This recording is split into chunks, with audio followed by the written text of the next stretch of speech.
Good morning. आज हम lycopodium pteridophytes में लाइकोपोडियम के बारे में पढ़ेंगे। लाइकोपोडियम या इसको क्लब मॉस भी कहते हैं।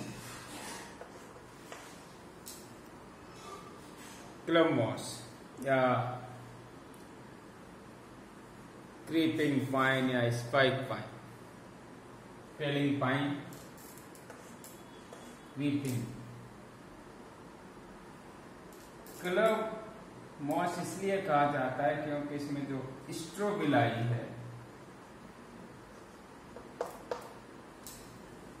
इसकी जो संरचना होती है वो क्लब जैसी होती है और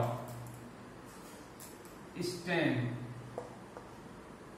जिसकी मॉर्फोलॉजी मॉस के समान दिखाई देते हैं, इसलिए इसको क्लब मॉस के नाम से भी जाना जाता है। क्रीपिंग पाइन भी कहते हैं, ट्रेलिंग पाइन भी इसको कहते हैं। अलग अलग नाम है लेकिन जनरली इसको क्लब मॉस के रूप में भी पुकारा जाता है। लाइकोपोडियम जब क्लासिफिकेशन अपन पढ़ें तो डिवीजन लाइकोफाइटा में इसको रखा है और लाइकोफाइटा में इलिग्यूलॉप्सिडा,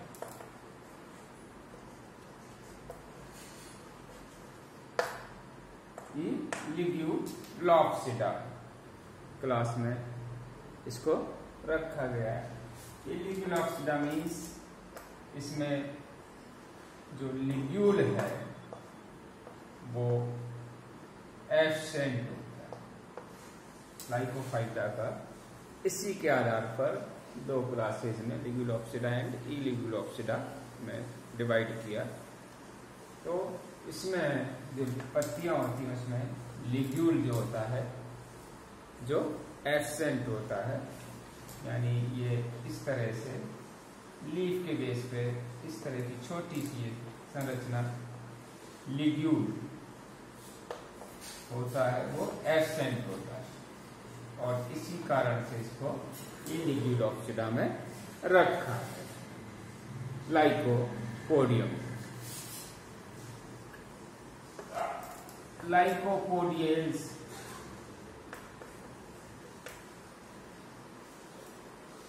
ऑर्डर और लाइकोपोडिएसी फैमिली, लाइकोपोडिएसी फैमिली में इसको रखा है। जीनस का लाइकोपोडियम, लाइकोपोडियम की स्पीसीज अकॉर्डिंग टू स्फोर्ड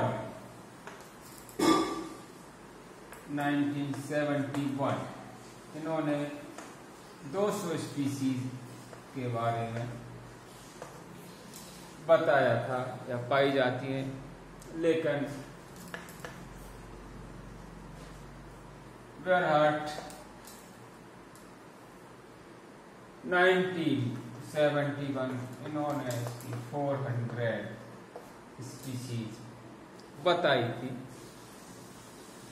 जनरली ये स्पीसीज डिस्ट्रीब्यूशन में जो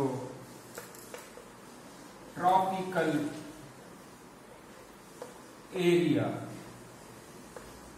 है उसमें प्रेजेंट होती है, लेकिन इसके अलावा भी species temperate and alpine regions हैं, वहां पर भी पाई जाती हैं लाइकोपोडियम की स्पीसीज। तो कुछ स्पीसीज वाइडली डिस्ट्रीब्यूटेड इसकी होती हैं, टेम्परेट रीजन्स में भी पाई जाती। अगर इसमें अपन हैबिट किस तरह का है, आवास, तो जहां पर मॉइस्ट अधिक है या नमी और ह्यूमस की कंडीशंस मॉइस्ट से छायादार स्थानों एंड ह्यूमस प्रचुर मात्रा में जहां पर पाई जाती है, उस तरह के आवास में ये पाई जाती है। लाइकोपोडियम जनरली पाया जाता है। इंडिया में अगर हम इसकी डिस्ट्रीब्यूशन की बात करें लाइकोपोडियम, तो 33 के स्पीसीज इंडिया में इसकी खोजी जा चुकी है और ये ईस्टर्न जो हिमालय वाला रीजन है वहाँ पर ये पाई जाती है। कुछ साउथ इंडिया में नीलगिरी जो पहाड़ी हैं हिली रीजन से वहाँ पर भी ये पाई जाती है। तो 33 के करीब लगभग स्पीशीज भारत में भी इसकी पाई जाती है, जहाँ पर ह्यूमस, मॉइस्ट, सेडी एंड ह्यूमस और ऑर्गेनिक मैटर्स जहाँ पर ज़्यादा हों, उस तरह की कंडीशंस में ये पाई जाती है जनरली लाइकोपोडियम। आउटर मॉर्फोलॉजी अगर अपन इसके स्पोरोफाइट की देखें, क्योंकि मुख्य जो पादप है वो एक स्पोरोफाइट है और sporophyte root, stem and leaves में डिवाइड होता है। स्टेम, रूट, स्टेम और लीव्स में डिवाइड रहता है। स्पोरोफाइटिस का वेल डेवलप्ड होता है। अलग अलग स्पीसीज अलग अलग तरह से इसमें मॉर्फोलॉजी में काफी वेरिएशन पाया जाता है। कुछ स्पीसीज इसकी लाइकोपोडियम एपिफाइट्स के रूप में भी पाई जाती है। जनरली कुछ स्पीसीज इसकी इरेक्ट फॉर्म में पाई जाती है, कुछ प्रोस्ट्रेट और क्रीपिंग फॉर्म में पाई जाती हैं। तो इसकी जो स्पीसीज है लाइकोपोडियम की, उसमें बहुत अधिक वेरिएशन पाया जाता है। इसी के आधार पर फ्रिट्जेल 1900 में इनको दो सब जेनेरा में डिवाइड किया था और यूरो स्ट्रेचिया एंड स्टेचिया, इन दो जेनेरा में इसको स्पीसीज को डिवाइड कर। यूरोस्टेकिया या स्टेचिया जो है सब जेनेरा, उसमें जो स्पीसीज होती हैं वो जनरली इरेक्ट एंड पेंडेंट, या तो एपिफाइट है तो नीचे को लटकी हुई, और अगर ये सरफेस में है तो इरेक्ट रूप में ये पाई जाती है, और एपिफाइट है तो ये नीचे को तरफ इस तरह से लटकी हुई अवस्था में पाई जाती है। इन जो इरेक्ट स्पीसीज हैं, यूरोस्ट्रेकिया जो जेनेरा है, इन प्लांट्स में जो रूट्स होती हैं वो सारी जो प्लांट है उसके आधार से निकलती हैं या बेस से निकलती है, जबकि रेफेलोस्ट्रेकिया में जो प्लांट्स हैं वो क्रीपिंग फॉर्म में प्रोस्ट्रेट या क्रीपिंग रेंगते हुए या ट्रेलिंग फॉर्म में पाए जाते हैं और इसीलिए इसको क्रीपिंग या ट्रेलिंग पाइन भी कहते हैं।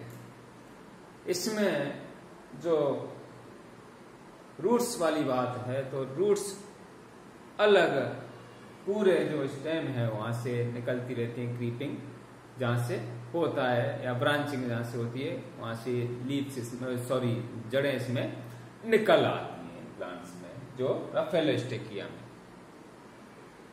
इन प्लांट्स में जो यूरोस्ट्रेकिया है जो सब जेनेरा, इसमें जो स्ट्रोबेलाई या स्ट्रोबिलस हैं वो वेल ऑर्गेनाइज्ड नहीं होती,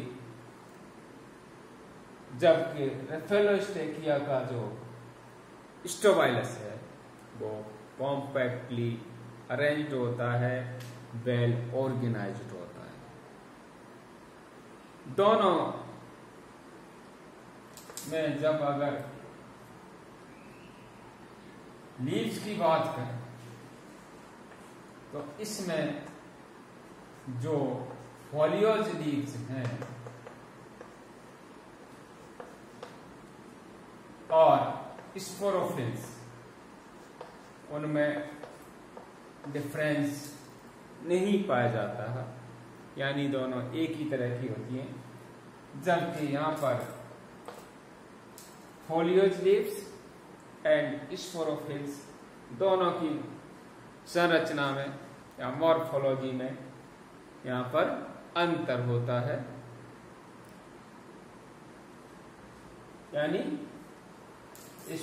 जो स्पोरोफिल्स हैं और फोलियोज लीफ हैं इसमें अंतर होता है। इन प्लांट्स में यूरोस्ट्रेकिया है वहां पर बल्बिल्स की फॉर्मेशन पाई जाती है, जो वेजिटेटिव रिप्रोडक्शन की विधि है या जिसे वेजिटेटिव रिप्रोडक्शन होता है, जबकि रेफेलोस्ट्रेकिया है वहां पर ये बहुत ही रेयर है, इन जेनेरा में ये रेयर होता है। तो इस तरह से इनकी जो लीव्स हैं उनमें भी डिफरेंस पाया जाता है, स्ट्रोबिलाई में डिफरेंस पाया जाता है, आउटर मॉर्फोलॉजी में भी इनकी डिफरेंस होता है, रूट का किस तरह से निकलेंगी उसमें और इसकी पोजीशन क्या है, ये इरेक्ट फॉर्म में पाए जाते हैं, प्रोस्ट्रेट फॉर्म में पाए जाते हैं, पेंडेंट फॉर्म में पाए जाते हैं या क्रीपिंग या ट्रेलिंग पाए, इन आधार पर ये दो सब जेनेरा में इनमें डिवाइड कर दिया है इसकी स्पीसीज को लाइकोपोडियम। लीव्स का अरेंजमेंट इनमें हर स्पीसीज में अलग तरह का हो सकता है, स्पाइरली अरेंज्ड हो सकती है, किसी में ओरल्स रूप में होती है, चक्रों में होती है और कहीं पर अपोजिट फॉर्म में भी लीव्स पाई जाती हैं। लीव्स लेटरल साइड में बड़ी होती हैं और डॉर्सल और मिड सरफेस में कहीं पर छोटी भी पाई जाती हैं। तो लीफ की जो शेप है और इनकी मॉर्फोलॉजी है उनमें भी इनमें लाइकोपोडियम की जो स्पीसीज है उनमें डिफरेंस पाया जाता है। तो इस तरह से ये जो लाइकोपोडियम है यूरोस्ट्रेकिया एंड रेफेलोस्ट्रेकिया फिट्जजेल ने 1900 में या 1900 में इसको दो सब जेनेरा में डिवाइड किया। अब इसकी आगे की एनाटॉमी किस तरह की होगी, टीएस ऑफ जब स्टेम अपन पढ़ेंगे उसमें किस तरह का कॉर्टेक्स में क्या है, किस तरह के वेस्कुलर बंडल्स का अरेंजमेंट है, इंटरनल मॉर्फोलॉजी एनाटॉमी किस तरह की होगी, ये अपन नेक्स्ट जो क्लास है उसमें अपन डिस्कस करेंगे।